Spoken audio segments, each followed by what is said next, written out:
एक काळ असा होता की त्यावेळेस 40 ते 45 लोकसुद्धा शेज आरतीला किंवा काकड आरतीला नसायचे. बर. साई सच्चरित्रामध्ये 45व्या अध्यायामध्ये सांगितलेलं आहे, नयन उघडे निद्रा लोपे तयासीच झेपे हे शयन. बाबाने सांगितलेलं आहे, मोहनजींच्या भक्त ज्या वेळेस किमो घेण्याची वेळ आली, लंडन शहर तर काही लहान नाही, किमोसाठी त्यांच्या मुलाने आईला ॲडमिट केलं आणि त्यांनी आम्हाला गुरुजी म्हणून उच्च आसन दिलं, आमचा सन्मान केला.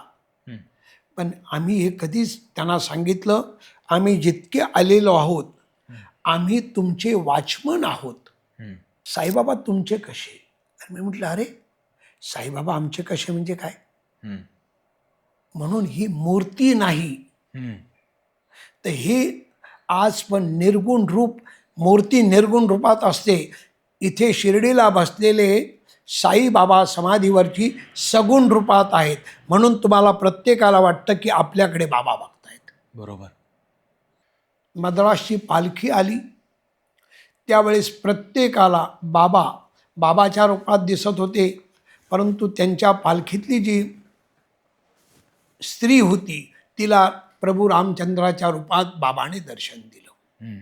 हमें जहाँ तक याद है सन 1950-51 की कुछ बात हो, हम अहमदनगर से लौट रहे थे, तब बाबा ने हमको दर्शन दिए. पर उसके बाद बाबा ने हमको लायक समझा नहीं.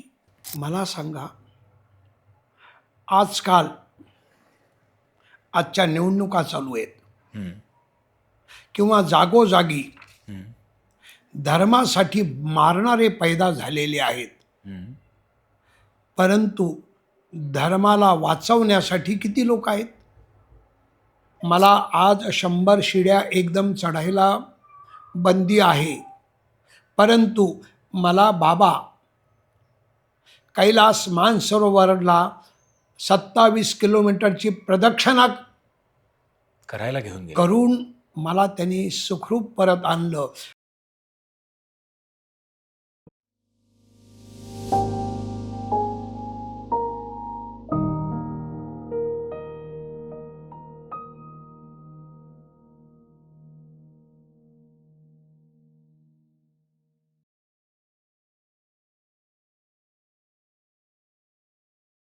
हाय, हॅलो, नमस्कार, वेलकम बॅक टू इनोटॉक्स. इनोटॉक्सचा आजचा एपिसोड खरंच खूप खास आहे, कारण आज आम्ही पावन नगरी शिर्डीमध्ये आहोत. शिर्डी हे नाव शिर्डी नसून शिलधी आहे याचा उलगडा आज आमच्या गेस्ट्सनी काहीच मिनिटांपूर्वी आमच्याशी केला. इनोटॉक्सच्या आजच्या स्टुडिओमध्ये आमचे गेस्ट आहेत दिलीप सुलाखे शास्त्री. सुलाखे शास्त्रींचं नाव शिर्डीमध्ये एखाद्याला माहीत नाही आहे असं होऊच शकत नाही, कारण की सुलाखे शास्त्री यांनी समाधी मंदिरामध्ये साईबाबांच्या समोर जवळजवळ 40 ते 45 वर्ष बाबांची सेवा केली.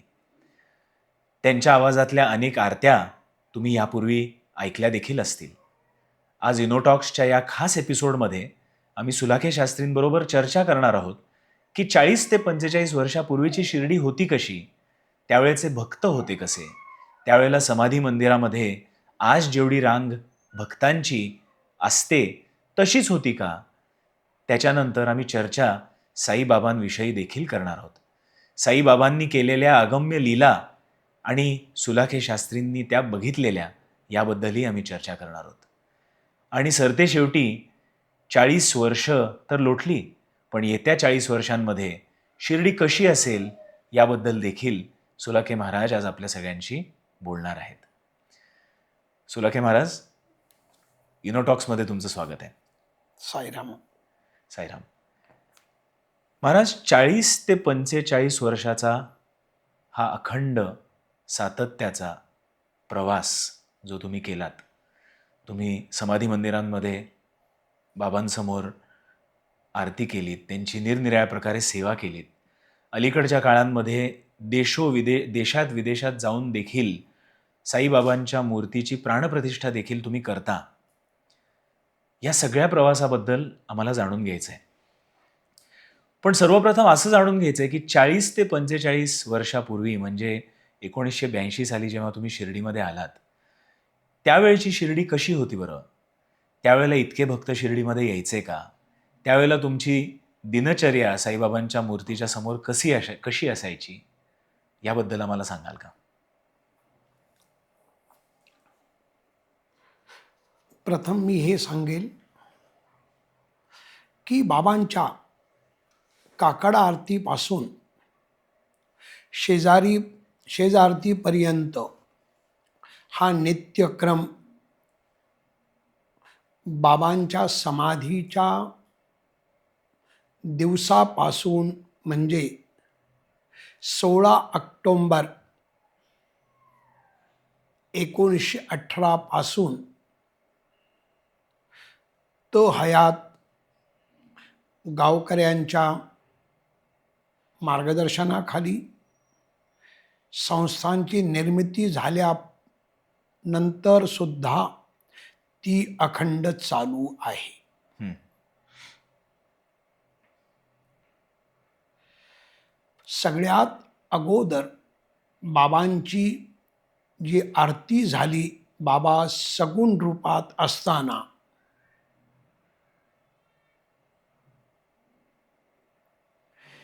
ती 10 डिसेंबर 1910 हं.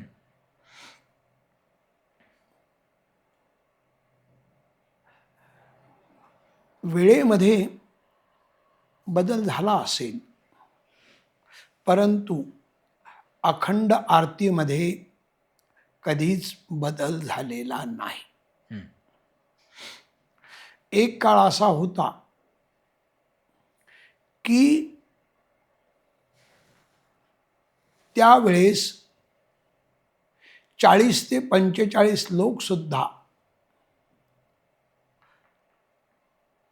शेज आरतीला किंवा काकड आरतीला नसायचे. बर. आम्हाला पूर्ण आठवतंय की आम्ही बाबांच्या समोरच बिलकुल 50 फुटावरती 2 इमारती होत्या आणि आम्हाला साईबाबा संस्थांच्या वतीने तिथेच राहायला निवासस्थान मिळालं होतं. हं. आमचे तत्कालीन मंदिर प्रमुख विठ्ठल विष्णू बागवे साहेब खालून आम्हाला आवाज द्यायचे, सुलाखे उठले का तुम्ही? हं. काही वेळेस आम्ही उठलेलो पण नसायचो, परंतु त्यांचा नित्य नेम होता 4:35 म्हणजे 4:35लाच मंदिर उघडणं. हं.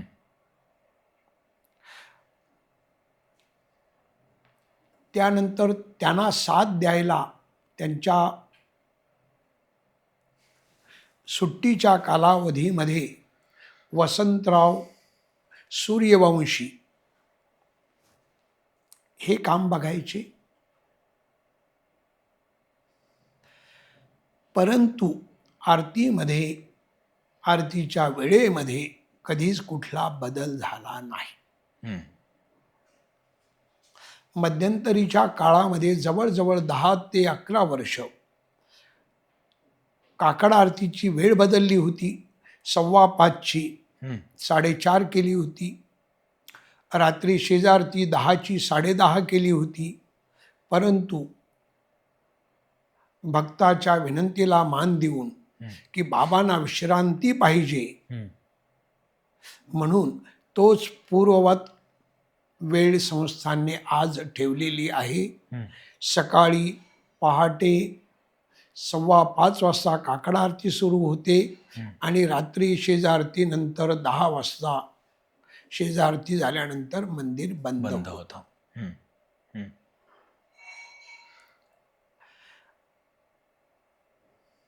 त्यावेळेस एकच वॉचमन लाला म्हणून होते. द्वारकामाई, समाधी मंदिर आणि गुरुस्थानमध्ये तिन्हीकडे एकच मनुष्य देखरेख ठेवायचा. हम्म.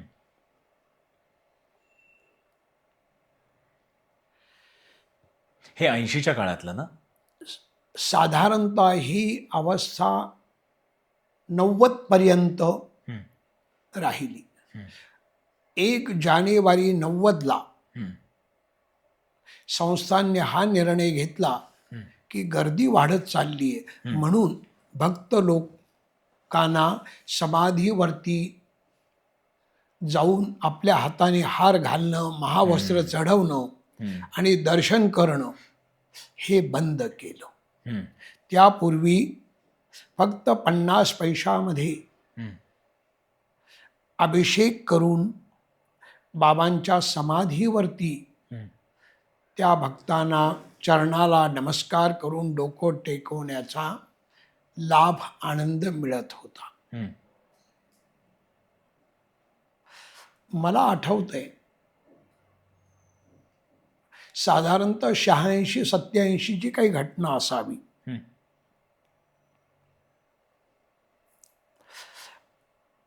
आमचे एक स्नेही तुकाराम पाठक म्हणून होते. एक दुपारी 1 ते 1 वाजल्यापासून आमची ड्युटी असायची दुपारची. आम्ही बसल्यानंतर 2-2:30च्या दरम्यान त्याने सांगितलं, अहो सुलाखे. म्हटलं काय? ही समोर बसली लता मंगेशकर आहे का? हम्म. तर मी त्यांना सांगितलं, इथं लता कशाला येईल? हम्म. नाही म्हणाले, मी त्यांचा कार्यक्रम ऐकलेला आहे, मला दिसतात. म्हणून मी खाली आलो आणि विचारलं, लताताई, आपण लताताई आहात का? त्याने सांगितलं, हो गुरुजी, मी लता आहे. ही माझी बहीण आशा, ही उषा आणि ही मीना. हम्म. आम्हाला तिला चौथ्या लताजींना चौथी बहीण होती हे देखील माहीत नव्हतं. हम्म.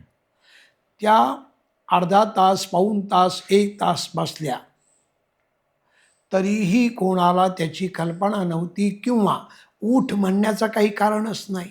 हम्म.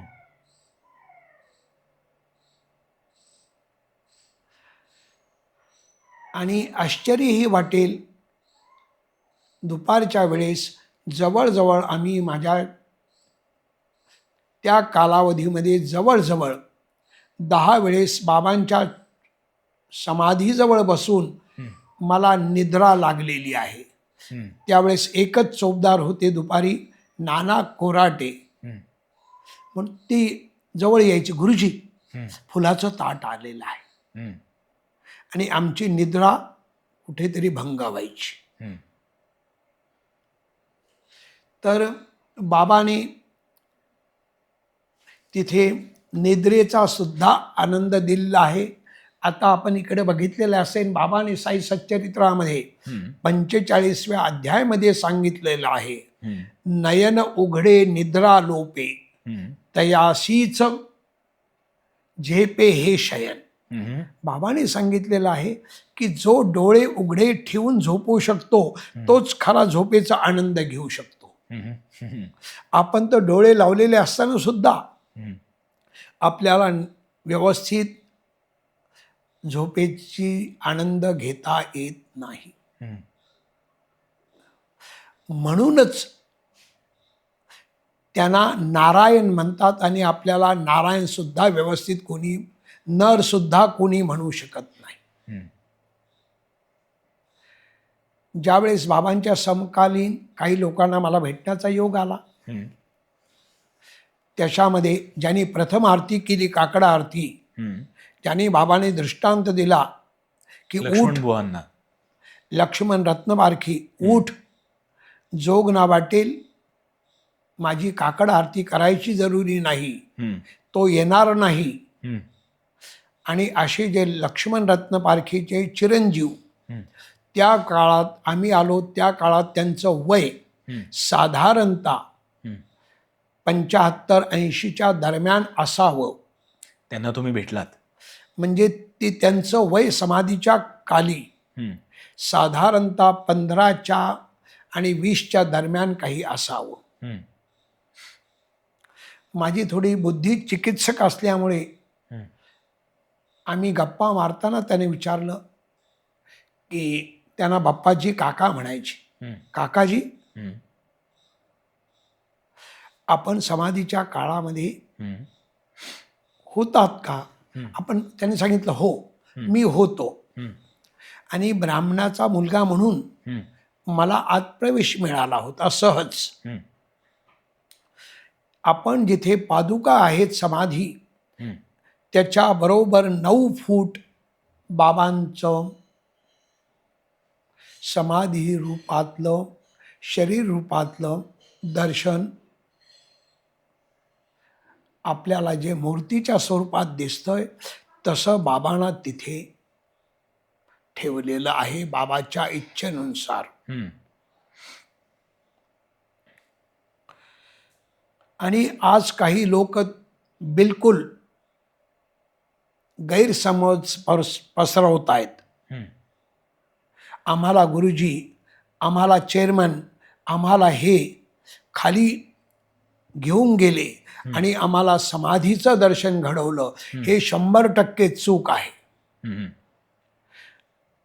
लेडीज साईडला जे आमचं तळघर आहे, हम्म, ज्याला स्ट्रॉंग रूम म्हणतो, जिथे सोन्या चांदीचं हम्म, आज वस्तू ठेवलेल्या आहेत, हम्म, तिथे आम्ही कर्मचारी आज पण जातो.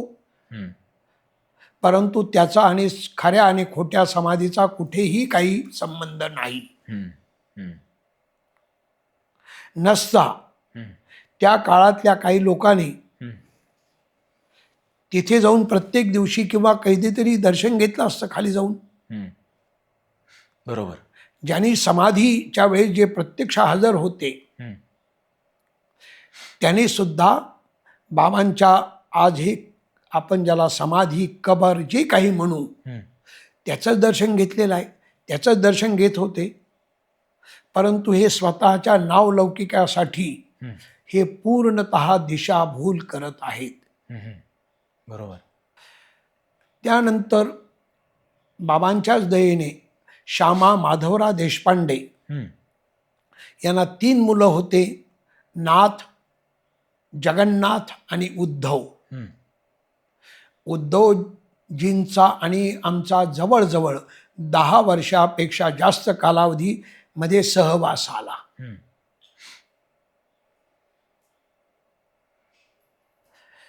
त्यानंतर देवाच्या दयेने गावातल्या सुद्धा काही समकालीन लोकांचा आमचा संबंध आला. निमगावच्या काही लोकांचा संबंध आला. हम्म, ते त्या बालावस्थेमध्ये असतील, हम्म, त्यांना त्याच्याबद्दल, बाबाबद्दल विशेष ज्ञान नसेल त्यावेळेस. हम्म, परंतु एक निश्चित आहे, जसं आत्ता माझा नातू आला, हम्म, सोहम नमस्कार कर, त्यांनी तुम्हाला नमस्कार केला हम्म, आणि गेला, त्याला ते आठवणार नाही तुम्ही कोण होतात, तुम्ही आशीर्वाद दिलाय, काय दिलाय त्याला आठवणार नाही. पण तुमची दृष्टी नक्की त्यांच्यावर गेली आणि म्हणजे प्रत्यक्ष साईंची दृष्टी, हम्म, साईंचा हात हम्म, त्यांच्या मस्तकावरती पडला. हम्म, हे नसे थोडके. हम्म. याबद्दलच एका पुस्तकामध्ये मी परवा वाचत होतो आणि ते पुस्तक माझे गुरु मोहनजी यांनी लिहिलेलं होतं. मोहनजी अँड मास्टर्स असं होतं. आणि त्याच्यामध्ये त्यांचं आणि साईबाबांचं एक नातं त्यांनी त्याच्यामध्ये उलगडलं होतं. आणि ते म्हणतात की समाधी मंदिरामध्ये जो जो व्यक्ती साईबाबांच्या मूर्तीच्या समोरून चालत दर्शन घेऊन पुढे सरकतो, त्याच्यावरती बाबांची नजर आजसुद्धा पडत असते. आणि ती नजर पडताना त्याचा, ज्याला आपण आज इंग्लिश भाषेमध्ये ऑरा म्हणतो, किंवा असलेले दुष्कर्म किंवा काय जे असतात ते बाबा तिथले तिथे घेऊन टाकत असतात आणि साईडला करत असतात. प्रश्न असा पडतो महाराज की तुम्ही तर 40 ते 45 वर्ष समाधी मंदिरामध्ये बाबांच्या त्या मूर्तीच्या समोर घालवली आहेत. तर त्यावेळेला असे काही प्रसंग आले का की बाबांची सेवा करताना, त्यांची त्यांची आरती करताना, त्यांना अभिषेक देताना अ, काही असा आपसूक आदेश त्या मूर्तीमधून आला, की जो बाबांनीच तुम्हाला दिला तुमच्यासाठी किंवा एखाद्या भक्तासाठी किंवा वेगळ्या एखाद्या प्रश्नासाठी, की ज्याचं उत्तर बाबांनी तिथल्या तिथे देऊन टाकलं? कारण की मला वाटतं एक वचन बाबांचं आहे ना, की मी माझ्या समाधीतून सुद्धा माझ्या भक्तासाठी धावत जाईन. तर असे काही प्रसंग आहेत का? अशा काही आठवणी आहेत का? बघा, साईबाबा संस्थानने साई लीला मासिक हं, जे 1923 पासून प्रकाशित करत आहेत. हं, साई सच्चरित्र हे बाबांच्या समोरच हं. याचा लिहिण्याचा प्रारंभ झालेला आहे. हं,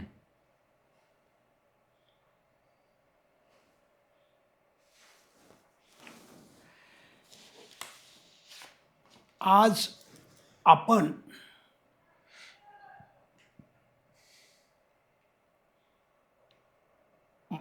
प्रभू रामचंद्राला काल संपून शेकडो नाही हजारो वर्ष झाले, बरोबर. परंतु काल काय झालं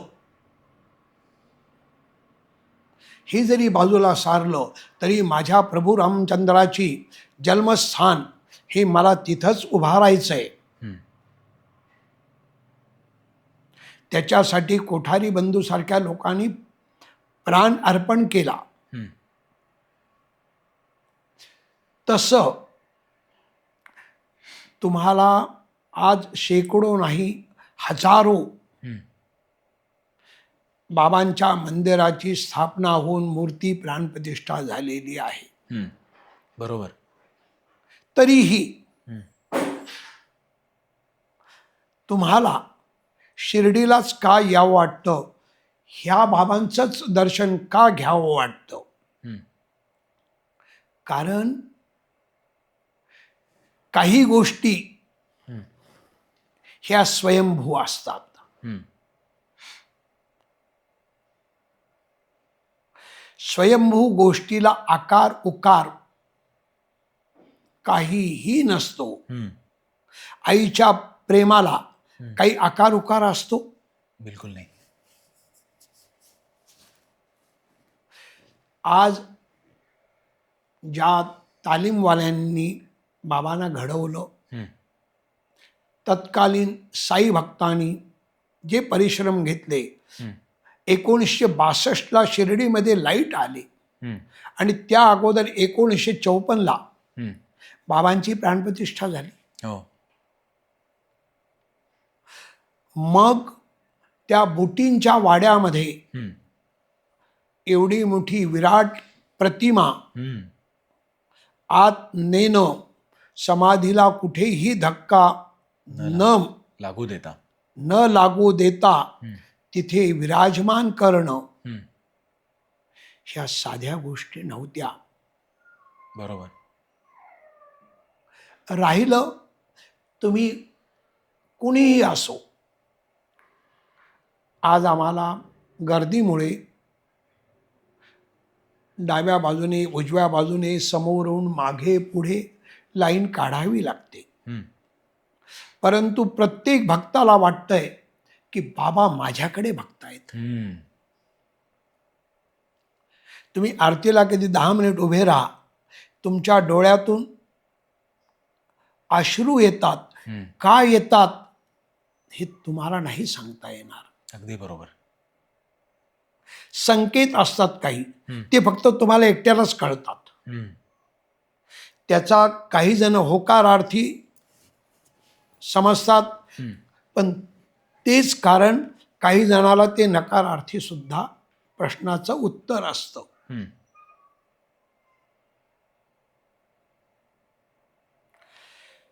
आता माझ्या जीवनात आपण विचारलं, आमच्या गावाकडे बाबांच्याच पैशातून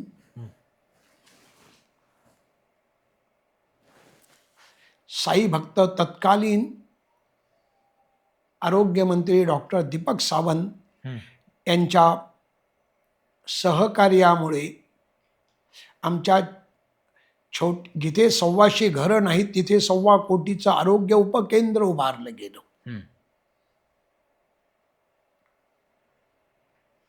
कारण बाबांना काहीतरी करायचं होतं. त्यांचे संकेत काहीतरी वेगळे होते. आज बाबांनीच मला सर्व दिलं, विश्वात पाठवलं. मला एकदा दोनदा नाही 3दा मृत्यूच्या दाढेतून बाबाने बाहेर काढलं आणि मला पुनर्जन्म दिला.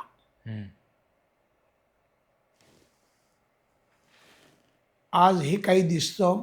लोक म्हणतात, सुलाखे गुरुजी तुमचं किती मोठं घर आहे. मी प्रत्येकाला सांगू इच्छितो की मी बाबाला माझ्या घरात ठेवलेलं नाही, तर बाबाच्या घरात मी राहतोय. ज्या दिवशी माझी ड्युटी संपेल त्या दिवशी माझ्या घरातली, माझा समाज, माझी माणसं म्हणतील की आता जड होत चाललंय, लवकर बाहेर काढा. त्यामुळे मी त्याच्या घरात राहतोय.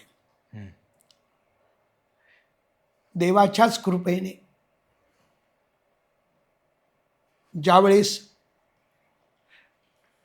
1910ला बाबांची चावडीमध्ये प्रथम आरती झाली, त्यावेळेस आपण नव्हतो. पुढे असण्याची शक्यता नाही. बाबाने शताब्दी आरती करून घेतली चावडीमध्ये. 1954ला बाबांची प्राणप्रतिष्ठा झाली. त्याचा 50वा वर्धापन दिनाची महापूजा करण्याचा योग आला.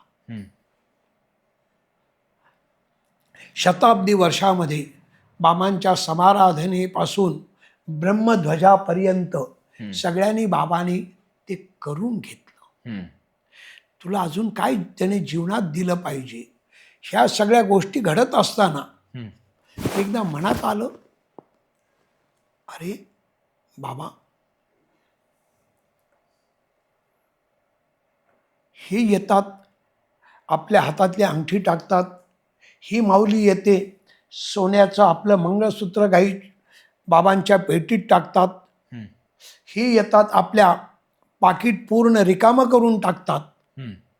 आणि तुझी अवस्था काय? पेढ्याचं पाकिट कोण आणतंय काय, आणि कुणी 100 रुपये देतं का?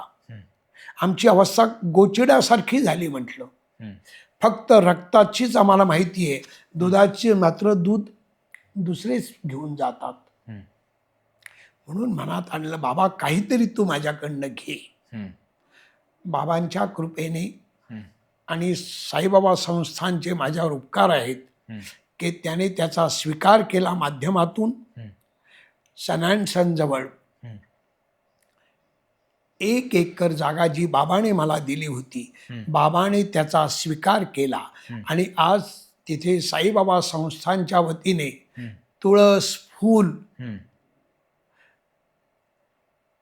आज त्याचं रोपण होऊन ती तुळस फूल आज बाबाच्या चरणाजवळ येतात. हे माझं भाग्य नाही, तर आमच्या घराण्याचं सौभाग्य आहे. कारण बुटींचा वाडा जे समाधी मंदिर आहे, आज पण त्यांना गावातली जुनी लोक म्हणतात वाड्यात जायचं. आज जर आपण मागे पुढे बघितलं तर बुटी वाडा असंच तिथे पाटी आहे. जोपर्यंत साईबाबांचं नाव राहील तोपर्यंत बुटींचं नाव राहणार आहे. आम्ही 2009-10 मध्ये बाबांच्या पादुका घेऊन नागपूरला गेलोत. त्यावेळेस बुटींना आम्हाला भेटण्याचा योग आला. त्यांनी आम्हाला गुरुजी म्हणून उच्च आसन दिलं, आमचा सन्मान केला. पण आम्ही हे कधीच त्यांना सांगितलं, आम्ही जितके आलेलो आहोत आम्ही तुमचे वॉचमन आहोत. हम्म, आम्ही त्या बोटींच्या घरामध्ये काम करतोय. हम्म, खऱ्या अर्थाने आपण सुद्धा आमचे मालक आहात. हम्म, तसं आज तो बाबाने जे 1 फूट 1 गुंठा 1 एकर जे काही हम्म, करून घेतलंय, हम्म, स्वीकार केलाय, हम्म. ती भूमी तर मात्र अखंड राहणार आहे. बरोबर. भूमी तर कुणी बदलून उचलून देऊ शकणार नाही. हम्म, अशा बाबाने आमच्या जीवनामध्ये, माझ्या जीवनात एक नाही हम्म, शेकडो अनुभव दिलेले आहेत. हम्म, आता आपण इथं आलात, मी आपल्याकडे आलो. हम्म, बाबाने साई सच्चरित्रामध्ये सांगितलेलेच आहे, हम्म. नसल्या लागा बंधा काही, कोणी कोठेची जातची नाही. तोच प्रश्न आता मी तुम्हाला विचारणार होतो आणि तुम्ही उत्तरही दिलं आपसूक, की हा पॉडकास्ट जेव्हा आपण डिसाईड केलं की आता करायचं, पण तुम्ही इतक्या सहजतेने हो म्हणालात इनोटॉक्स बरोबर हा एपिसोड करायला. हे आश्चर्याचंच एक आश्चर्याचीच एक गोष्ट होती.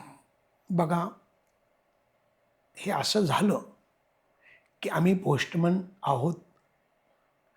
3ऱ्या मजल्यावरती पत्र द्यायचं असेल, बाबा तो पोस्टमन वरती येईल का नाही, हम्म, ही तुम्हाला शंका होती. पण मी माझी हे कर्तव्य समजतो हम्म, आणि भाग्य समजतो हम्म, की मला साईने माध्यम, हनुमान तर आम्ही कधीच बनवू शकणार नाहीत, परंतु एक खारीचा वाटा उचलण्याइतका आम्हाला योग दिलाय. हे फक्त त्याचं आणि त्याचंच हम्म. श्रेय आणि आशीर्वाद आहे. महाराज, साईंच्या लीला अगम्य आहेत. साई लीला मॅगझिनमध्ये आहेत, साई सच्चरित्रेत आहेत आणि अनेक भक्तांच्या आयुष्यात सुद्धा साईबाबांच्या लीला ते अनुभवतात रोजच्या रोज. कुठेतरी असा प्रश्न येतो की मग नेमकं साईबाबा आपण म्हणतो तेव्हा साईबाबांची मूर्ती समोर येते, पण वेगवेगळे प्रांत म्हणतात की साई आमचे. तर साईबाबा किंवा साई हे नेमके कोण? बघा, हा तुम्ही अवघड प्रश्न विचारलेला आहे, पण मी माझ्या अल्पबुद्धीप्रमाणे मी जो साईबद्दल अर्थ काढलाय, आमचा एका साधारणतः हा 84-85चा कालावधी असेल. त्यावेळेस आम्ही इथे गणपती, शनी महाराज आणि शिव मंदिर आहे, हम्म, ते जुन्या स्वरूपात होतं. हम्म, तर मी ब्राह्मण आहे, हम्म, हिंदू आहे. हे दुसऱ्या पंथाचे, दुसऱ्या धर्माचे आहेत. हम्म, अजून हे 3ऱ्या धर्माचे, पंथाचे, विचाराचे मानणारे आहेत. हम्म. तरीही आम्ही तिघे म्हणतो साई आमचाच आहे. हम्म, मला त्यांनी सांगितलं, साईबाबा तुमचे कसे? तर मी म्हटलं, अरे साईबाबा आमचे कसे म्हणजे काय? हम्म,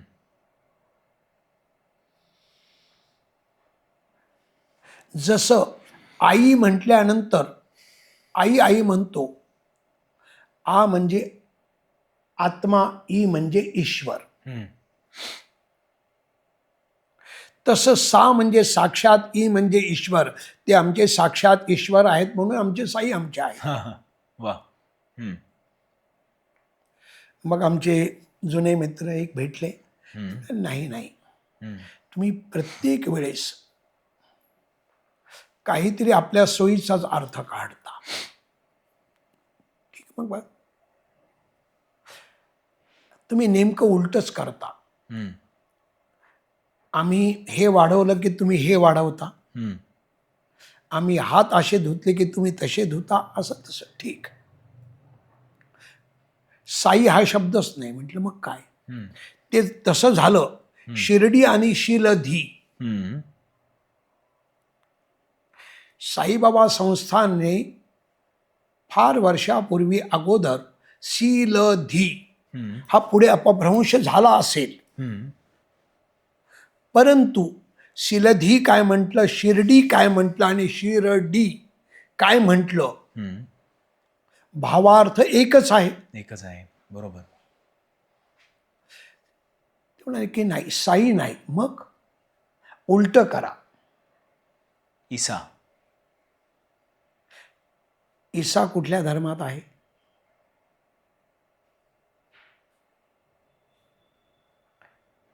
मुसलमान धर्मात हम्म. ईसा म्हणतात. हम्म. त्याचंही सुद्धा बाबा, मग त्यांचे पण बाबा आहेतच. हा, तिसरं म्हटलं तर तिसरा म्हटलं आहे तुम्ही दोघंही खोटं बोलता. हम्म. आता आम्ही दोघंही खोटं बोलतो, तुझं काय साहेब, तुझे आहेत तर सांग तू. हम्म. त्याने सांगितलं पूर्ण उलट केलंच नाही तुम्ही. हम्म. आता पूर्ण साई, ईसा, ईसाई हम्म. हे आमचे ईसाई आहे. हम्म. इथे आज पण मी गर्वाने सांगतो, तुमच्या पुण्यामध्ये राहणारेच आमच्या कोपरगावचे तत्कालीन न्यायाधीश मुल्ला साहेब, हम्म.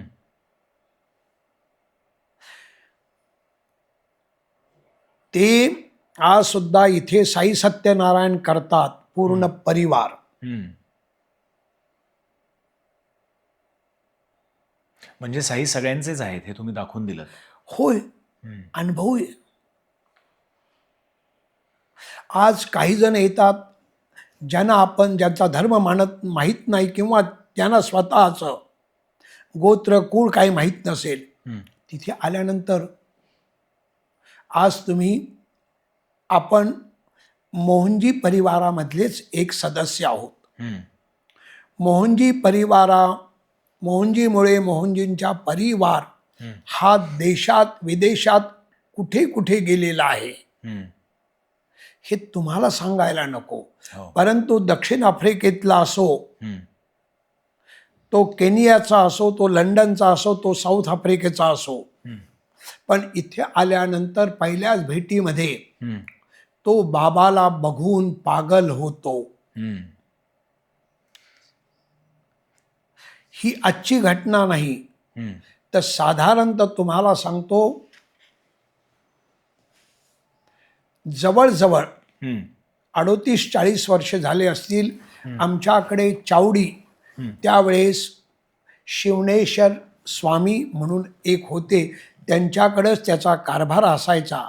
दुपारी 1 ते 4 ही चावडी बंद असायची. त्यावेळेस निग्रो एक बाई त्यांच्या भाषेमुळे तिच्या जवळ गेली, इंग्रजी असताना, आणि तिने आपला पासपोर्ट बाबाच्या धुनीत टाकून दिला. आणि ती बाबाचीच झाली. बाबाची झाली.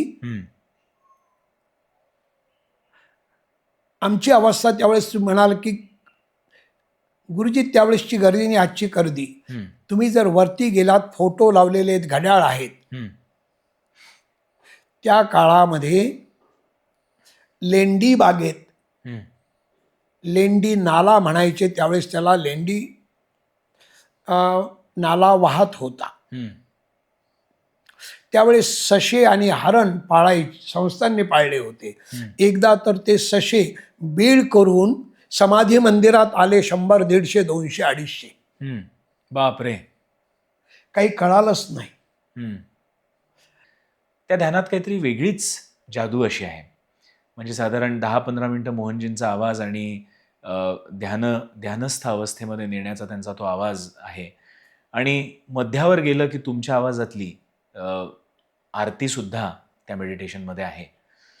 कदाचित ते मेडिटेशन करताना असं वाटतं की काहीतरी आपल्याकडचं जे दुष्कर्म असतील किंवा काही जडत्व आलं असेल, ते त्या मेडिटेशनद्वारा साईबाबा घेऊन टाकतात. बघा, ध्यान धारणा हा शब्द आहे. ध्यानधारणा आणि समाधी. समाधी हा फार पुढचा विषय झाला. म्हणजे PhD थोडक्यात. परंतु त्या काळात सहजरित्या ध्यान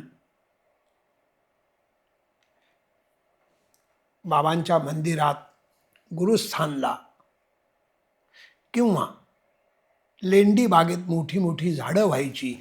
आम्ही गावातली काही लोक संध्याकाळी 6च्या पुढे लेंडी बागेत जाण्याची हिंमत करत नव्हतो. हम्म. एकांत थोडक्यात. हम्म. तिथे शांती पाहिजे ध्यानधारणेला. ती सहज मिळत होती. आजकाल आमच्या साईबाबा संस्थानने ध्यान मंदिर सुद्धा उघडलेलं आहे. हो. मोहनजी सारखे हे आमचे गुरुजी बनून येतात हम्म. आणि आम्हाला शुद्ध लेखन शिकवतात, हम्म. चित्र काढायचं शिकवतात. हम्म. काही ठिकाणी म्हटलेलंच आहे, तुम्हाला फुलासारखं फूल बनवता येईल, हम्म. परंतु त्याच्यामध्ये सुगंध टाकण्यासाठी ब्रह्मदेवाचीच किमया लागेल. हम्म. तसं गुरुजी सारखे, आपल्या गुरुसारखे, साईसारखे ब्रह्मदेवालाच हे काम करावं लागतं. त्यावेळेस आपल्यासारख्या कागदी रूपी फुलामध्ये सुगंध येण्याची शक्यता आहे. हम्म. बरोबर. स्वयंभू जे असतं ते आपोआपच होतं, परंतु ती ओळखण्याची क्षमता सुद्धा तुमचा गुरुच तुम्हाला निर्माण करू शकतो.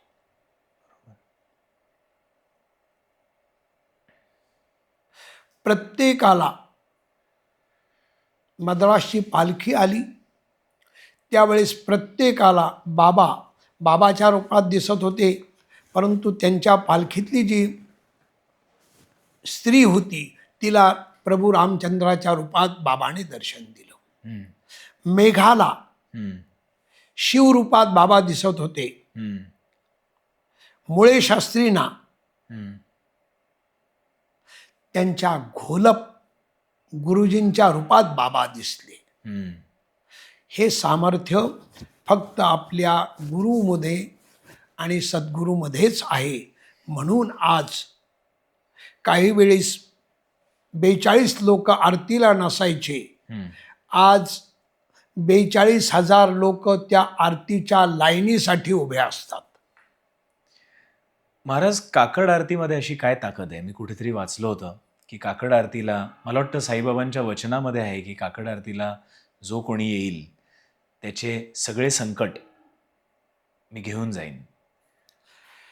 बघा, बाबाने आपल्या वचनामध्ये सांगितलेले, माझ्या समाधीची पायरी चढेल, हम्म. दुःखही हरेल सर्व त्यांचे. हम्म.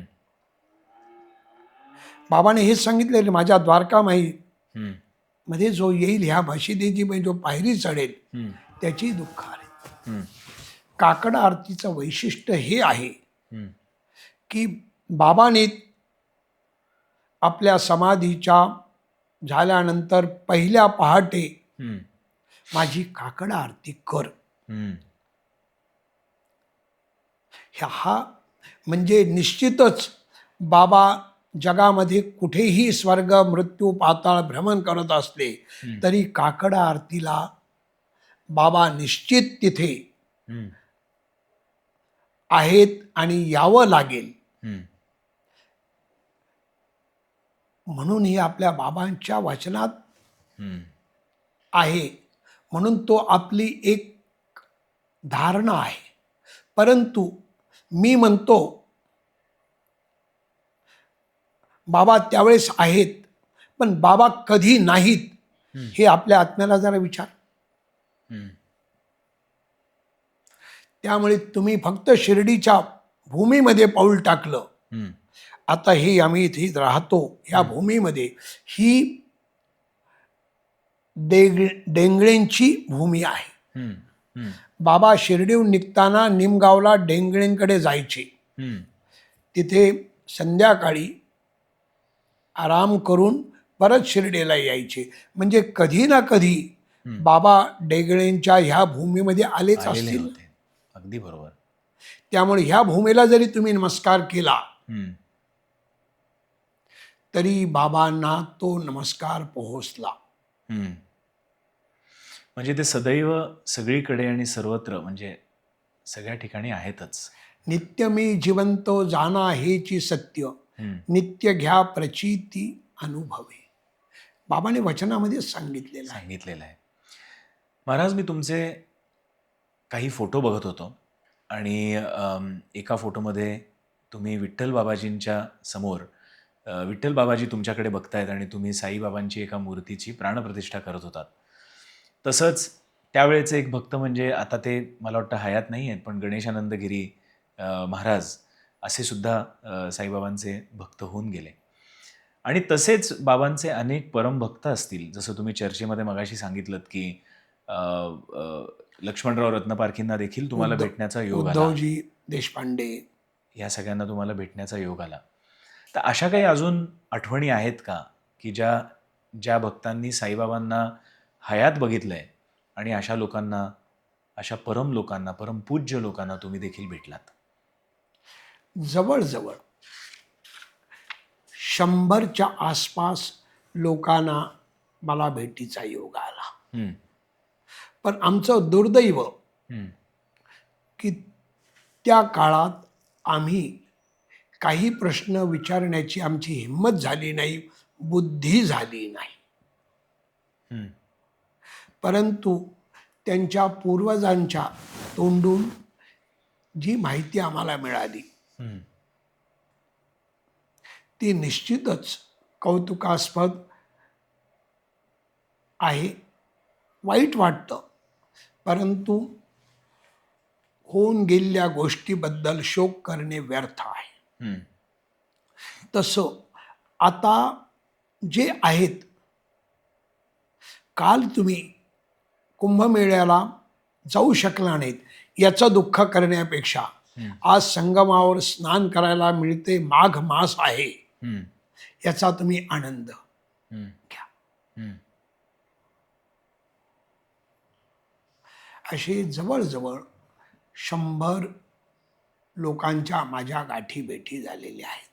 काही लोकांचे मी काढलेले फोटो देखील आहेत. आणि त्यांच्या साईबाबांबद्दलच्या आठवणी कशा होत्या? आता त्यांनी सांगितलं की आम्ही ज्यावेळेस जात होतो, बाबा लिमलेटच्या गोळ्या द्यायचे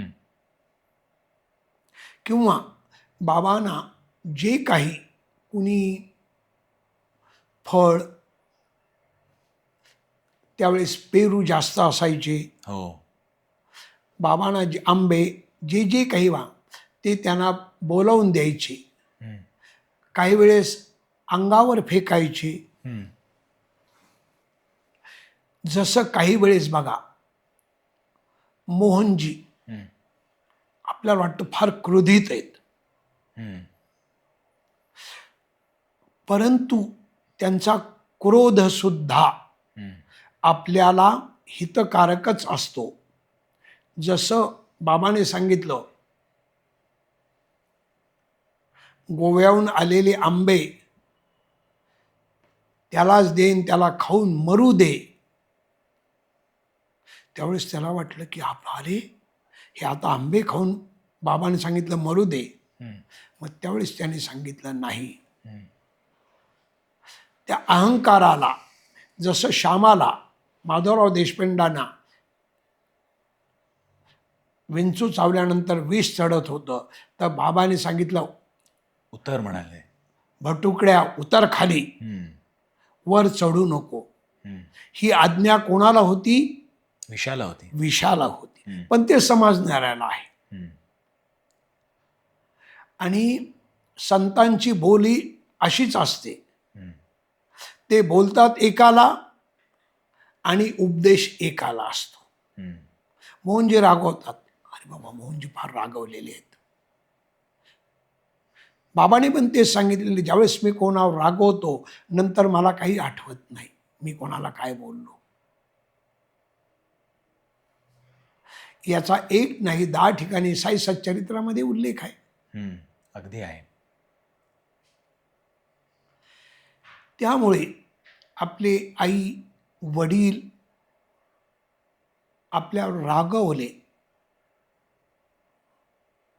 तर आपण जीवनसत्व न घेता आपण वांगी बघतो. तुम्ही इथे येऊन हा इडली वडा बरोबर नव्हता, नाश्ता असाच झाला, मला 20 मिनिट माझे लाईनीमध्ये काय चिखल होता, माती लागली, शरीराला लागली. तुझा आत्मा आणि मन गंगारूपी साईला बघून पवित्र झाले, स्वच्छ झाले. शरीरासाठी इथं येऊ नका, मनासाठी येऊ नका, यांनी बोलवलं म्हणून येऊ नका. पण काय यावं मग आम्ही शिर्डीला? कारण इथे आत्म्याला परमात्म्याची अनुभूती मिळते का नाही त्या आत्म्याला विचारा आणि मगच या. येत नसेल तर मुळीच येऊ नये. आणि त्याची आज्ञा झाल्याशिवाय पण हाजीला किती महिने येऊ दिले नाही बाबाने. इथे लंडनचे आमचे भक्त आले होते.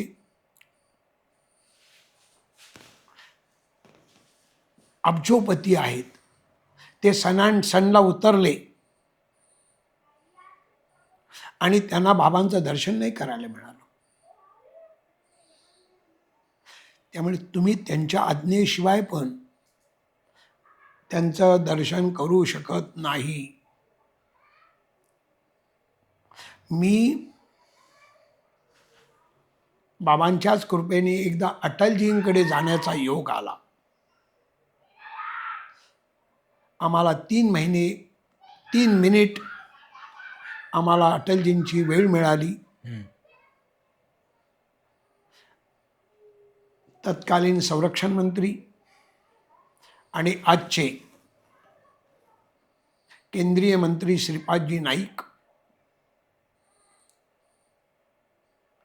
आम्ही आत गेल्यानंतर अटलजींनी आम्हाला 24 मिनिट बसून ठेवलं आणि पंतप्रधान कार्यालयाने त्यावेळेस आम्हाला प्रशस्तीपत्र दिलं आणि त्या प्रशस्तीपत्रामध्ये म्हटलेलं आहे की आम्ही बऱ्याच दिवसानंतर अटलजींच्या चेहऱ्यावरती इतकं स्मित हास्य बघितलं. मी त्यांना एक प्रश्न विचारला होता की आपण सर्वप्रथम शिर्डीला कधी आलात? त्यांचं उत्तर अतिशय मार्मिक आणि हृदयाला भिडणार असं होतं. त्यांनी सांगितलं की महाराज, हमें जहाँ तक याद है सन 1950-51 की कुछ बात हो,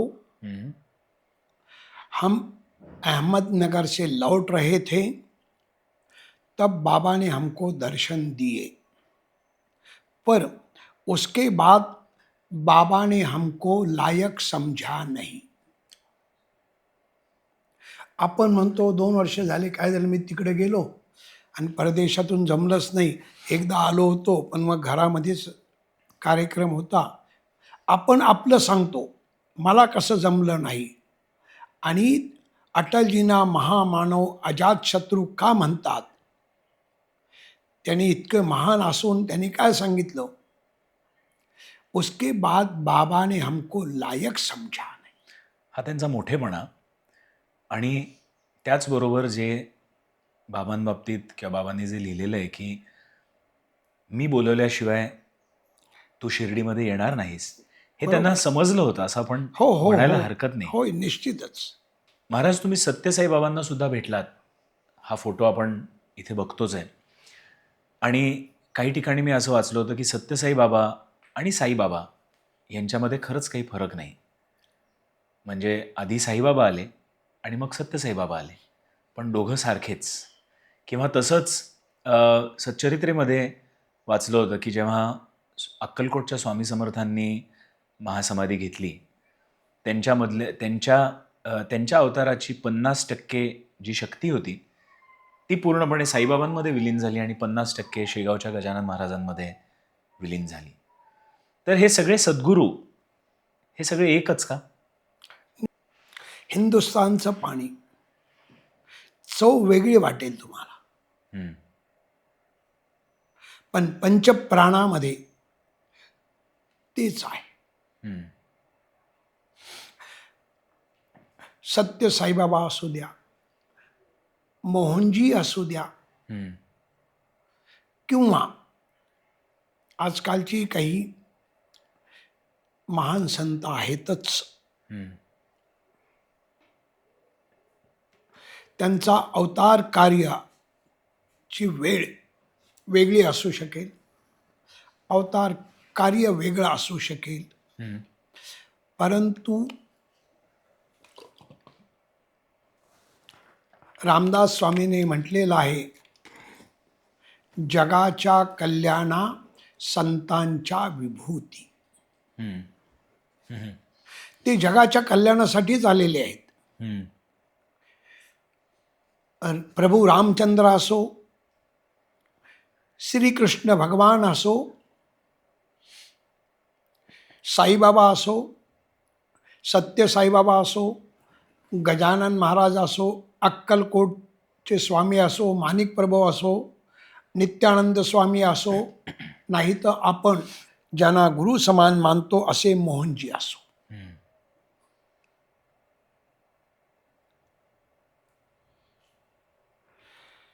काही योगी आहेत, काही राजयोगी आहेत. टेंबे स्वामी कर्मकांडी, पण साई सच्चरित्रामध्ये उल्लेख आहे. आणि ज्यावेळेस काही लोक टेंबे स्वामींना भेटायला गेले आणि साईबाबांचा विषय निघाला, त्यावेळेस टेंबे स्वामीने सांगितलेलं आहे, त्या साईला माझा दंडवत सांगा, आम्हाला नमस्कार करण्याचा अधिकार नाही, इथे अपवादात्मक स्थितीमध्ये आम्ही नमस्कार करतो, आणि हे नारळ माझ्या साईंना द्या. आणि ज्यावेळेस ते नारळ काही कारणामुळे ते पोचले नाहीत, इथपर्यंत पोहोचलं नाही, त्यावेळेस बाबाने विचारलं, माझ्या भावाने दिलेला प्रसाद कुठे आहे? म्हणजे साईबाबांना हे माहिती होतं की टेंबे स्वामी कर्मकांडी आहेत पूर्ण. टेंबे स्वामींना माहिती होतं हे मशिदीमध्ये राहतात, फकीर अवस्थेमधले आहेत. त्यांनी तरीही एकमेकाला वेगळं समजलं नाही. तो भेदभाव तुम्ही आम्ही करतो, यांची आई माझी आई का होऊ शकत नाही, पण आपण त्याच्या आईला कधीच आपली आई समजलो नाही, त्याच्या आईने मात्र तुला मुलगा समजलाय. हा भक्तामधले आणि भगवंतामधला फरक आहे. महाराज, मगाशी तुम्ही पालखीविषयी बोलत होतात.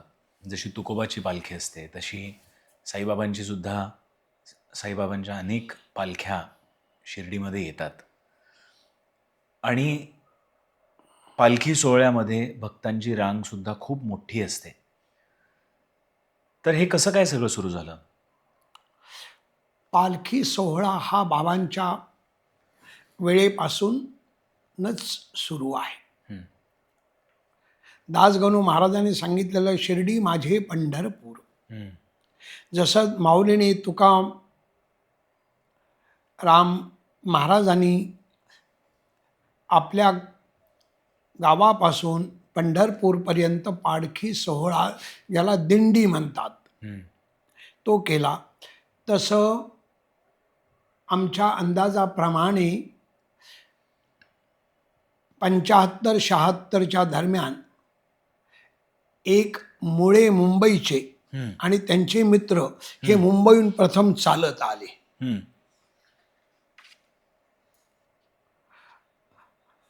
एक अबुधाबीचे सोमनजी प्रत्येक वर्षी आज पण पालखीला येतात. अबुधाबीहून आपल्या घरून बिना चप्पलचं एअरपोर्टला जातात. मुंबई एअरपोर्टहून बिना चप्पलचं शिर्डीला येतात. काही भक्त मद्रासहून चालत शिर्डीला येतात. आजकाल तर लाखो लोक येतात. आणि जसं दुबईचे आपले दानशूर कर्ण समजू आपण त्यांना, वासुदादा, आपल्या इथले साई पालखी निवाराचे, साई मंदिर विरार ग्रुप ज्याला भाई ठाकूरांचं मार्गदर्शन आहे, असे हजारो लाखो भक्तांना ते सेवा म्हणून निवासस्थानापासून चहापासून जेवणापर्यंत सगळी व्यवस्था करतात. आजकाल तर मुंबईपासून पालखी रस्तासुद्धा नवीन तयार होत आहे. ते लावलेलं रोपटं आज आपल्याला वटवृक्षाच्या स्वरूपात ते दिसतंय. कारण बाबाने सांगितलं, माझ्याकडे किड्या मुंग्यासारखी लाईन लागेल. बरोबर. बाबांची जी वचनं आहेत ती आज आपल्याला खरी होताना दिसत आहेत आणि ती बघायला आपण आहोत, हे आपलं भाग्य आहे. महाराज, तुम्ही जेव्हा आता पालखी सोहळ्याबद्दल सांगत होतात आणि बाबांचं वचन देखील आम्हाला पुन्हा एकदा रिमाइंड करून दिलं की माझ्या दर्शनासाठी किड्या मुंग्यांसारख्या रांगा लागतील असं बाबा म्हणाले होते. त्याच्यात असं वाटलं की बाबांचा दुसरा संदेश म्हणजे श्रद्धा आणि सबुरी, म्हणजे पालखी सोहळ्यामध्ये असणारा प्रत्येक भक्त किंवा पूर्ण पालखी सोहळा पूर्ण करणारा भक्त, म्हणजे जसं तुम्ही म्हणालात अबुधाबीमधले ते गृहस्थ जे पायात काही न घालता शिर्डीपर्यंत येतात, तर त्याच्यामध्ये त्यांची श्रद्धा, सबुरी आणि बाबांच्या प्रती असलेलं समर्पण देखील दिसतं. पण आजचं जग ना खूप वेगाने पुढे जात चाललंय, खूप फास्ट जात चाललंय, जिथे आमच्यासारख्या तरुण पिढीला, आमच्यासारख्या पिढीला आपल्याच व्यवधानांमध्ये आम्ही गुरफटलेलो असतो किंवा जग खूप फास्ट चाललंय असं मला म्हणायचं होतं. तर मग अशा या जगामध्ये श्रद्धा आणि सबुरी याचं पालन, याचं आचरण कसं करावं? कारण की श्रद्धेशिवाय सबुरी कदाचित अपूर्ण आणि सबुरीशिवाय श्रद्धे देखील अपूर्ण. कारण की मला वाटतं साईबाबाच सच्चरित्रेमध्येच म्हणाले होते की श्रद्धा आणि सबुरी ह्या दोन बहिणींसारख्या आहेत.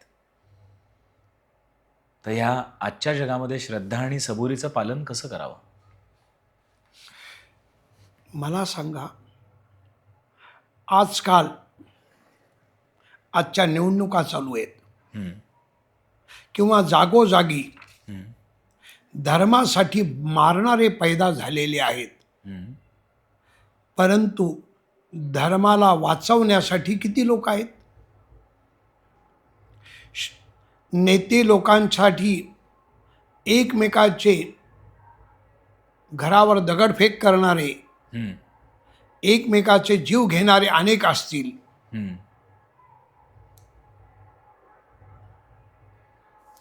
तसं त्याला त्यांच्यावरचा विश्वास, प्रेम, श्रद्धा असं म्हटलं जातं.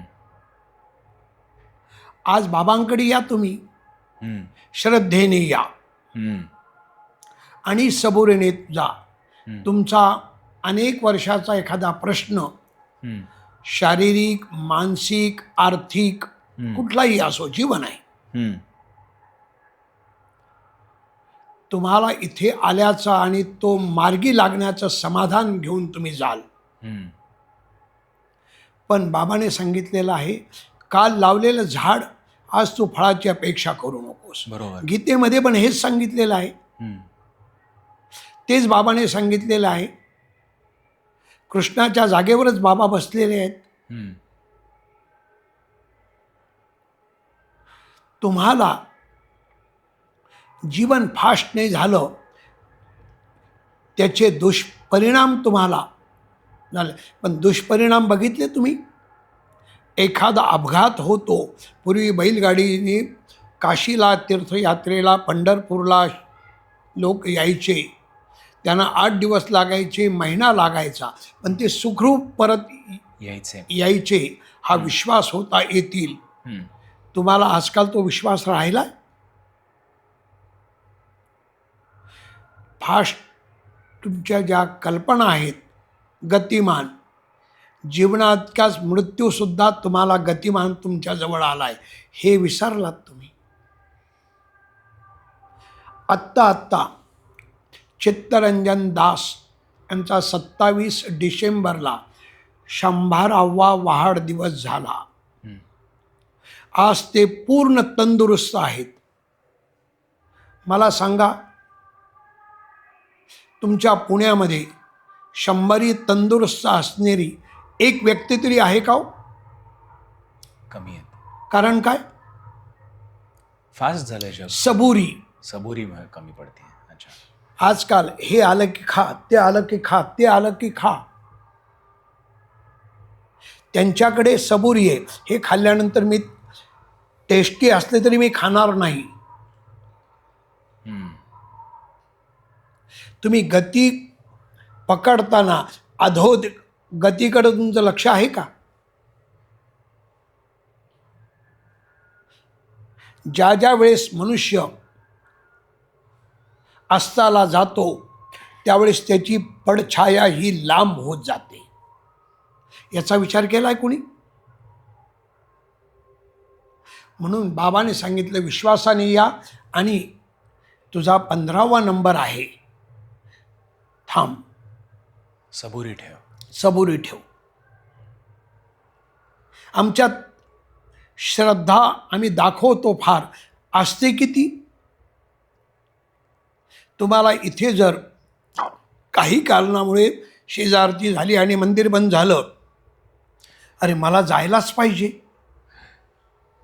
कदाचित श्रद्धा असते पण समर्पण कमी पडतं का? गुरुच्या निश्चित. प्रती, सद्गुरूच्या प्रती, निश्चित. साईबाबांच्या प्रती. निश्चित. महाराज, इथे एक असा प्रश्न येतो की तुमच्या एका वेगळ्या पॉडकास्टमध्ये मी ऐकलं होतं की तुम्हाला जेव्हा हृदयविकाराचा काही वर्षांपूर्वी खूप त्रास झाला आणि तुम्हाला डॉक्टरांनी किंबहुना 72 तासच दिले होते, त्यावेळेला तुमच्या मनामध्ये ही समर्पणाची भावना होती का साईबाबांच्या प्रती? किंवा त्यावेळेला तुमच्या मनामधल्या भावना कशा होत्या?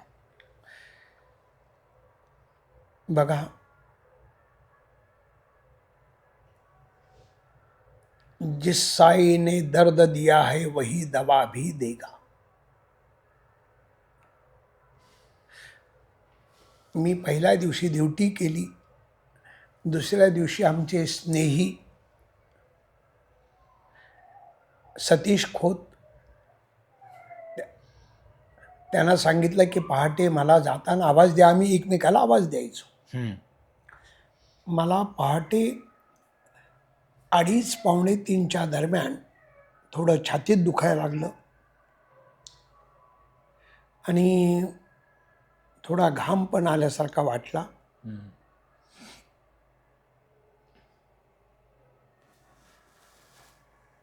त्या अगोदर 5 मिनिट आम्हाला सतीश खोत यांनी आवाज दिला, गुरुजी उठले का? म्हणून मनुष्य झोपेमध्ये काय म्हणतो, हा उठलो. त्या दिवशी बाबाने मला उठवलं, बाहेर गॅलरीपर्यंत आलो 10 पावलं आणि सांगितलं मी उठलो. आणि ते 10 पावलं मागं जाताना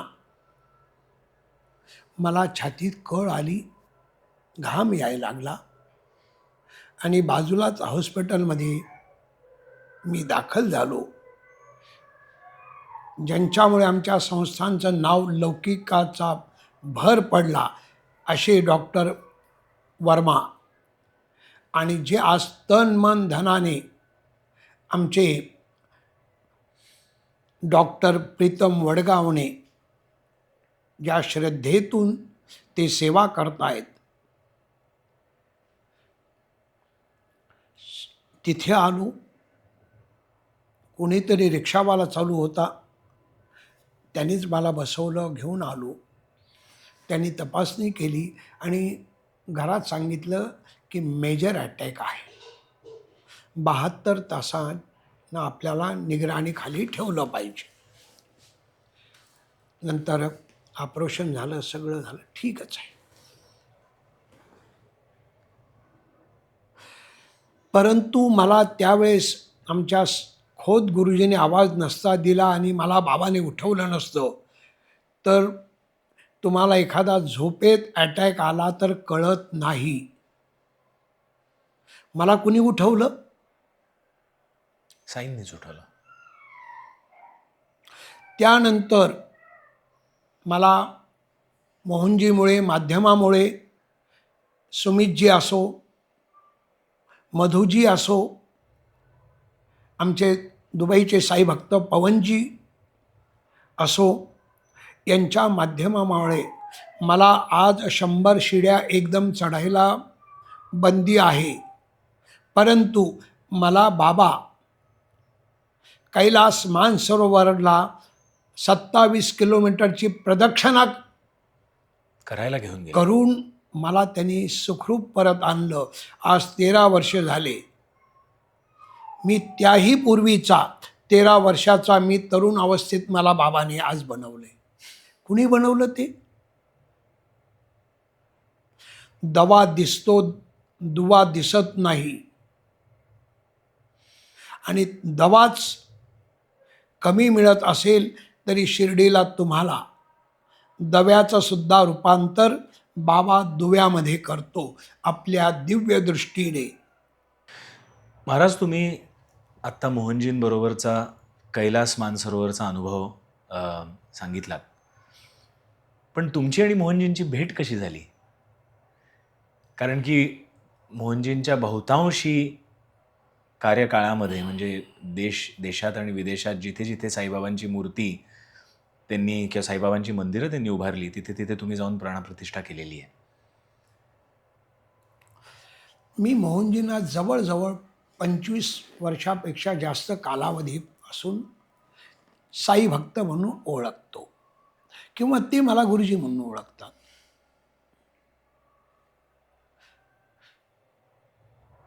त्या मोहनजींची जी अवस्था होती, त्या अवस्थेमध्ये आणि आजच्या अवस्थेमध्ये जमीन आसमानचा फरक आहे. ते जे मोहनजी होते त्यांना मौनगिरी महाराज सुद्धा म्हणू शकता तुम्ही, कारण ते बोलतच नव्हते कोणाशी. एका कोपऱ्यात जाऊन बसायचं, त्यांचा नंबर आला तोपर्यंत प्रसाद असला तर घेतला, नाही तीर्थ घेतलं, निघाले साईराम साईराम. त्यांचं ते बालरूप आणि आजचं हे रूप, हा काया पालट कसा झाला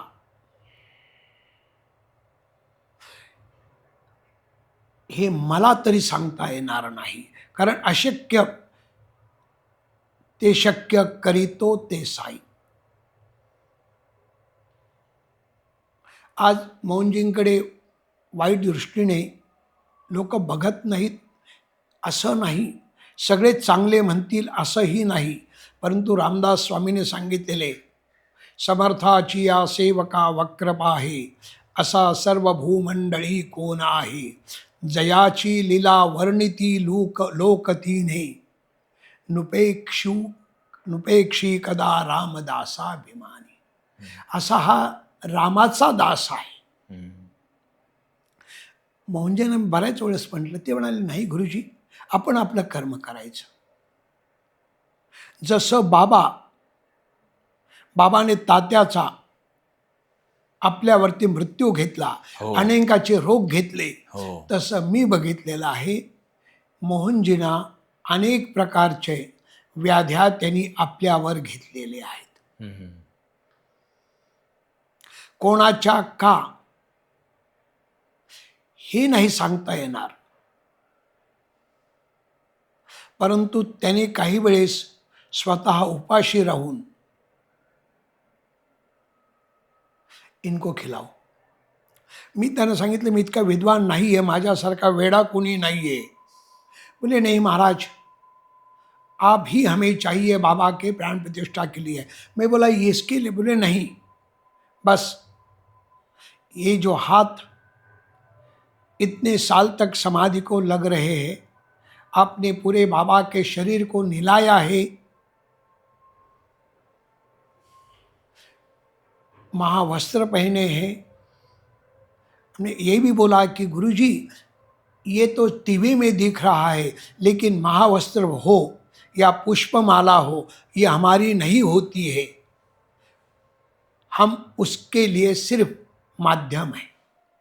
बोले गुरुजी जो भी है, लेकिन हाथ वही है, लेकिन हमारा जो भी कार्य है हम आपके हाथ से करने से ही हमें आनंद नहीं परमानंद मिलता है. ये उनका बड़ापन है. आज अपने घर के भी एक बाप का 4 बच्चे नहीं सुनते हैं. बाप बोलता है कि अरे मेरा बिजनेस संभाल, वो बोलता है मुझे डॉक्टर होना है.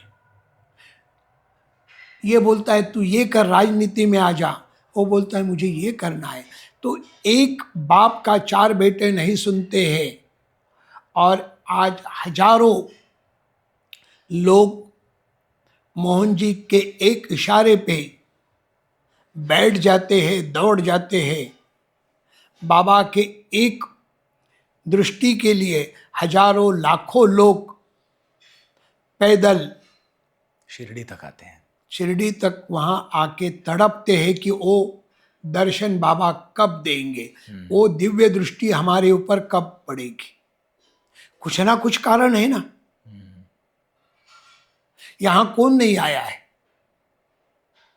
हमारे समय के पहले नीलम संजीव रेड्डी राष्ट्रपति थे, से आज तक वो राष्ट्र के लिए पति है, लेकिन अपने गुरु के लिए, भगवान के लिए तो पुत्र ही है ना. ये समझने वाले को है. कदाचित महाराज, सद्गुरूची नजर आणि सद्गुरूचं प्रेम आपल्या भक्ताप्रतीचं जे असतं ते सद्गुरूलाच माहिती असेल.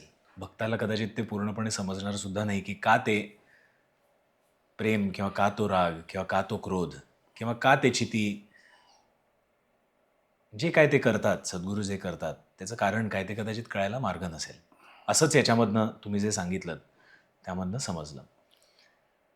महाराज, साईबाबांची उदी, जी धुनी जळल्यानंतर उदी जी मिळायची, त्याबद्दल सच्चरित्रेमध्ये खूप काही लिहिलं गेलं आहे.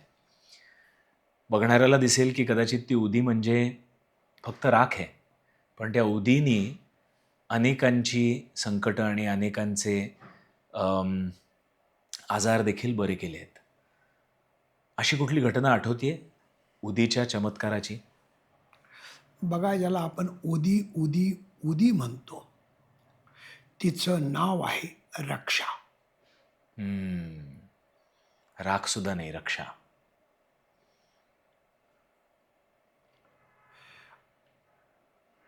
आमच्याकडे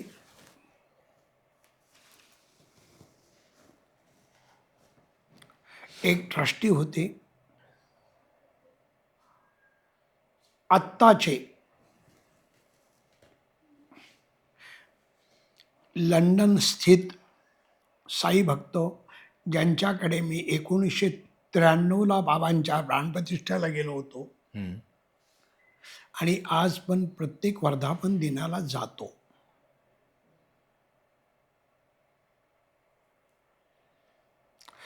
कोरोनाच्या काळाची अवस्था प्रत्येकाला माहिती आहे.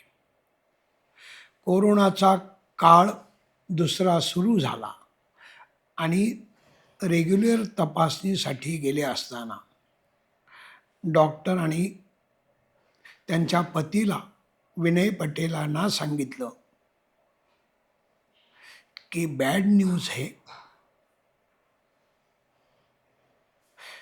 तुमच्या पत्नीला कॅन्सर आहे आणि 3री स्टेप आहे, 6 महिन्याचा कालावधी असू शकतो. सहज तपासणीसाठी गेल्यानंतर अचानक असं सांगितल्यानंतर काय बितले असेल. त्याने बाहेर येऊन मला पहिला फोन केला, महाराज जाओ बाबा के पास दौड़ के, बाबा को कहो अभी आपको दौड़ के आना पड़ेगा. ते आपल्या पत्नीला सांगू शकत नव्हते. त्यांच्याकडे विभूती आज पण आहे. बाबांचं रात्री तीर्थ पाणी ठेवतात किंवा आम्ही जाताना बाबांचं तीर्थ घेऊन जातो.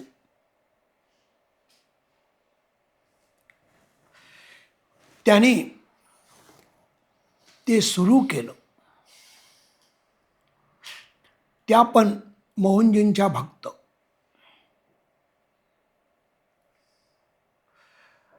ज्या वेळेस किमो घेण्याची वेळ आली, लंडन शहर तर काही लहान नाही,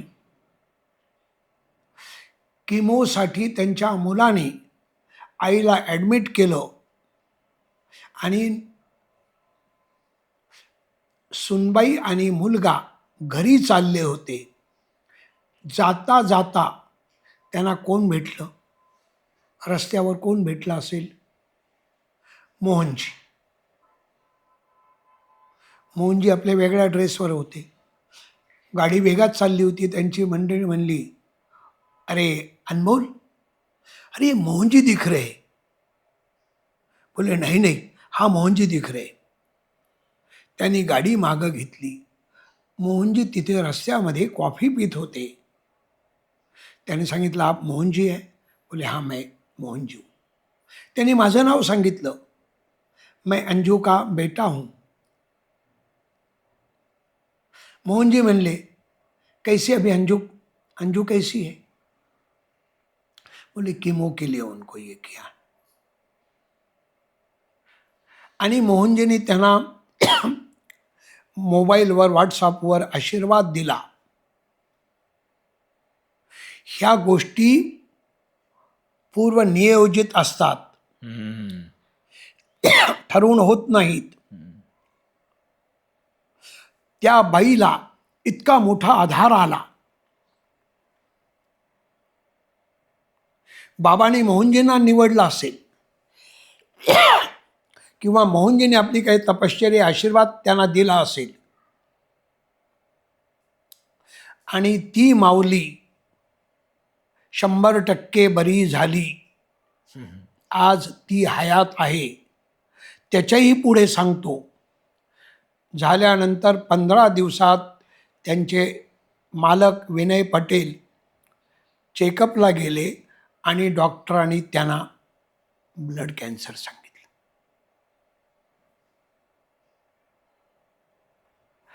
आता पत्नी बरी झाली. ती बाई इतकी रडली, आम्ही भेटायला गेलो, इतकी रडली कि बाबा ने मुझे लेके जाते तो कोई बात नहीं, लेकिन इतने सज्जन, उनको बाबा ने एक शिक्षा क्यों दी? तरी त्यांचं म्हणणं होतं, बाबा है ना, बाबा हमारी रक्षा करेंगे.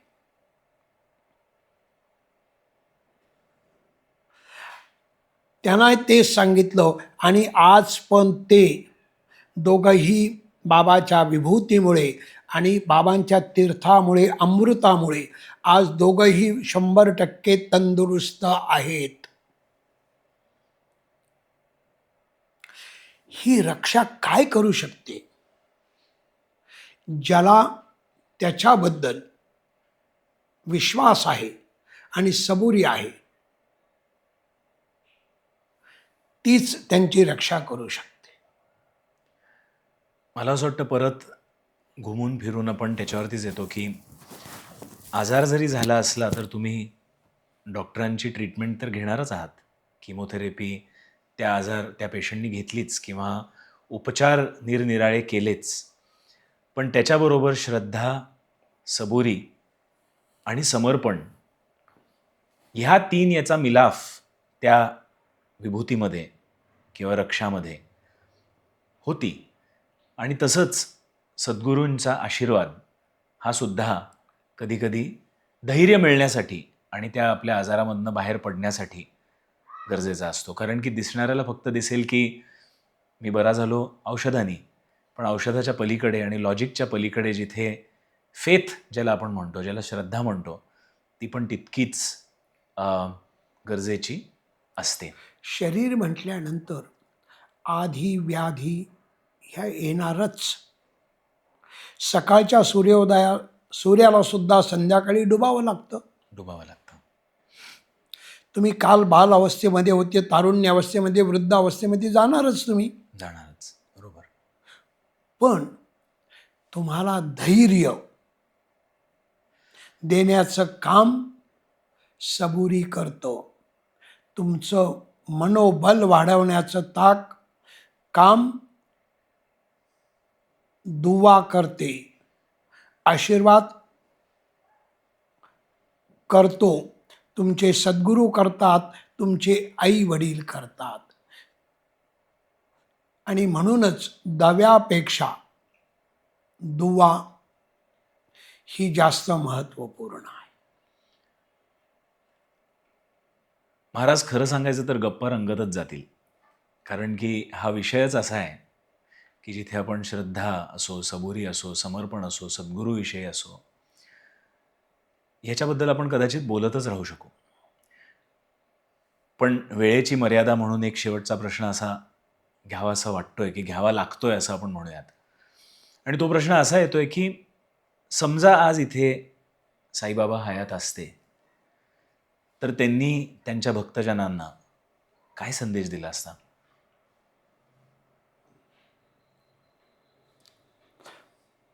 प्रत्येक आईला हेच वाटतं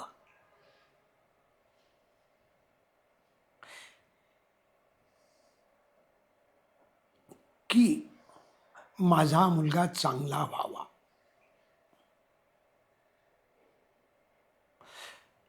कुठल्याच आईला हे वाटणार नाही की माझा मुलगा वाईट व्हावा, वाईट विचाराचा असावा, त्याला वाईट संगत असावी. बाबांना आज आपली जी अवस्था, देख तेरे संसार की हालत क्या हो गई भगवान, कितना बदल गया है इंसान. आम्ही ज्या धर्माच्या नावाखाली धांगडधिंगा उभा केलाय, आम्ही एकमेकाला कारण नसताना वैरी समजायला लागलोत. बाबाने कधीच कुठल्या धर्माबद्दल, कुठल्या व्यक्तीबद्दल बाबाने जर भेद केला नाही आणि तुम्ही त्यांच्या समोर भेद करत असाल तर त्यांच्या उपदेशाला कुठेतरी तुम्ही उपदेशापासून तुम्ही दूर जात आहात.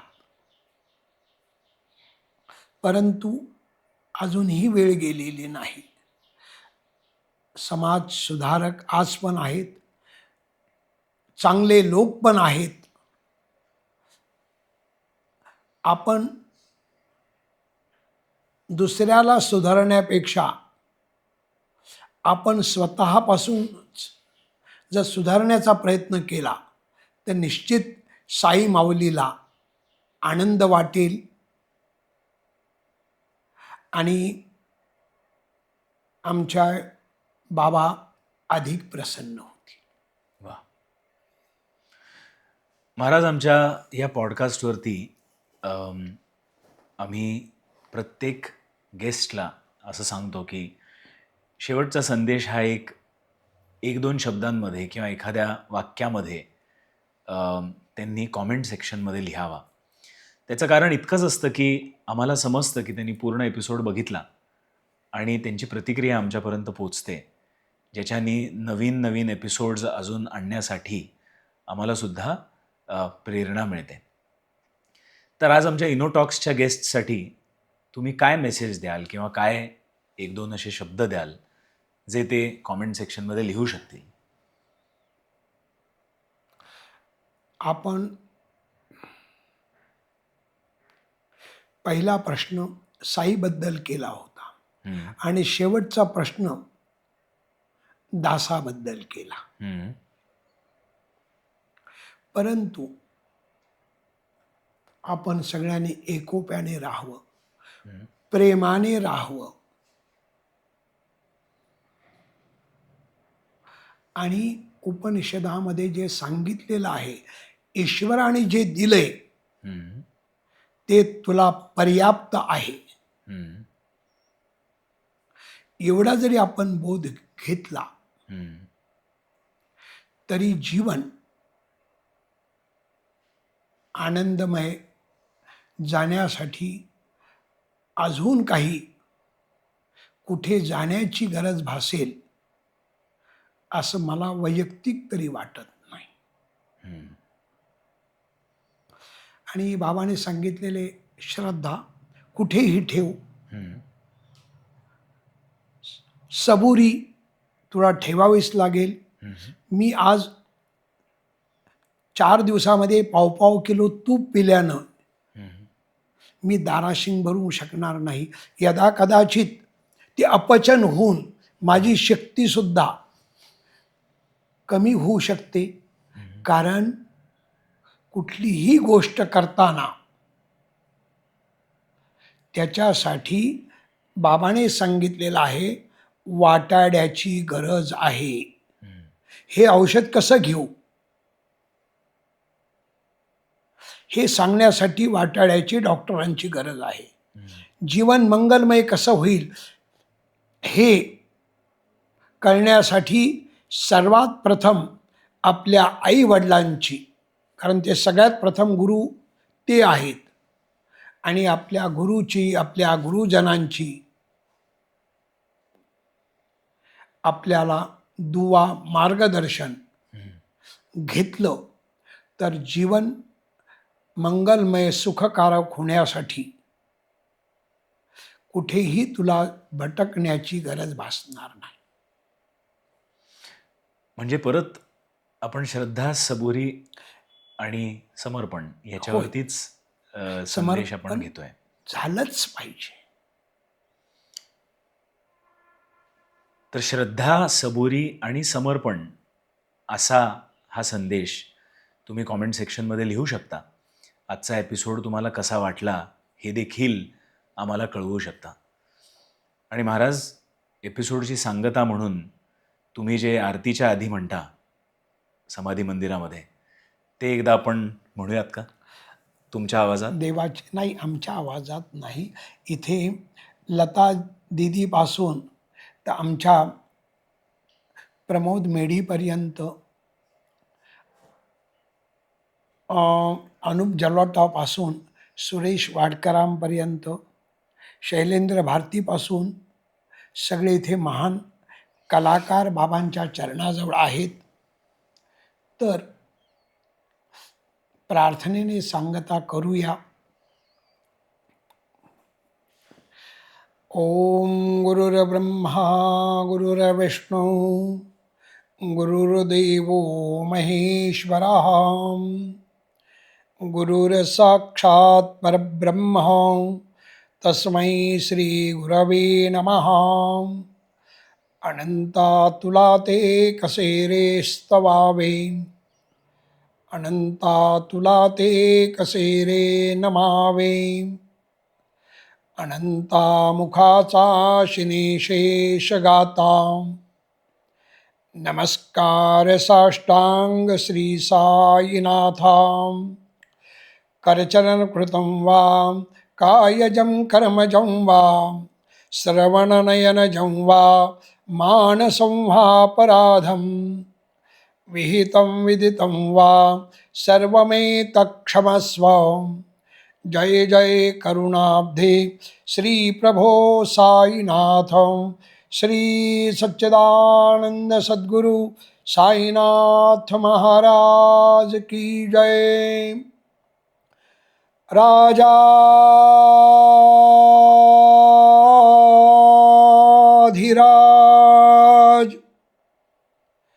योगिराज परब्रह्म साईनाथ